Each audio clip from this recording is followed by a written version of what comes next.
ayan guys, ito ang ating wall frame na 4 to 6 seaters. Tignan nyo naman kung gaano kaganda guys. With reverse camera pa yan at may tablet pa yan guys. Ayan, kita nyo naman nagsa-sound trip tayo. Dito nyo rin na-adjust kung lalakasan or hina nyo, tas kung ine-next nyo din siya. Tapos dito din yung reverse natin. So ayan, magre-reverse tayo. Yan, dito. Yan. So ayan, magre-reverse tayo guys. Kita-kita nyo dito pa nag-reverse kayo. Pag nag-reverse kayo, makikita nyo po dyan. At syempre, let's go! Kita nyo naman kung gaano kaganda. May roof deck luggage. Meron na din siyang libreng spare tire with mags, with mini fan. At dito, 4 to 3 seaters. Syempre, dito rin 43 seaters. Kita nyo naman guys, so may basket din siya sa likod. At naka-automatic wiper. Ayan. Dali lang siya i-drive at i-parking. At smooth na smooth po siya i-drive. Yung steering wheel natin, parang kotse na po siya. So, ayan, atras ulit tayo. Ayan guys, ang ating wall frame is bound to Binangonan. Ang dami na natin dyang nasuplayan sa Binangonan ng ating wall frame na parang mini e-car siya kasi naka-steering wheel. Meron na din siyang digital panel gauge. Makikita nyo na dyan yung odometer, speedometer nyo. May audio system pa yan at may reverse camera na din dito. At syempre, ito ay may mini fan. Ayan, makikita nyo dyan yung speedometer at kung kayo ay lobat na. Ito po pala ay naka 60 volts, 45 amperes na ang battery. Kita nyo naman guys, meron na din siyang seat belt. Ayan, may seat belt na yan sa passenger and sa driver.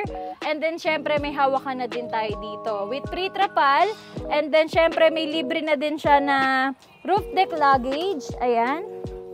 May libre na siyang roof deck luggage. May spare tire with mags na din. At syempre, meron na din siyang libreng crown light. Kailangan na kailangan nyo to sa gabi. Yan. May crown light na siya. Yan. With bumper, with signal light na din. Dito yung mga signal light natin. Kita nyo naman yung bumper, ay yung automatic wiper niya, buong buo po dito sa ating windshield. At syempre, lip spring na po pala ang ating wall frame na 4 to 6 seaters. At syempre, may ano na rin yan, handbrake. Hindi na kayo mahihirapan yung muko kasi malapit na siya sa driver. Syempre, with side mirror. Yan. Stainless na nga pala yung mga tapakan natin dyan guys ha. Syempre may basket pa po yan dito sa likuran. Ayan, malalim. So pwede pa po kayo maglagay ng mga gamit nyo or pinamalengke nyo po or mga bags nyo.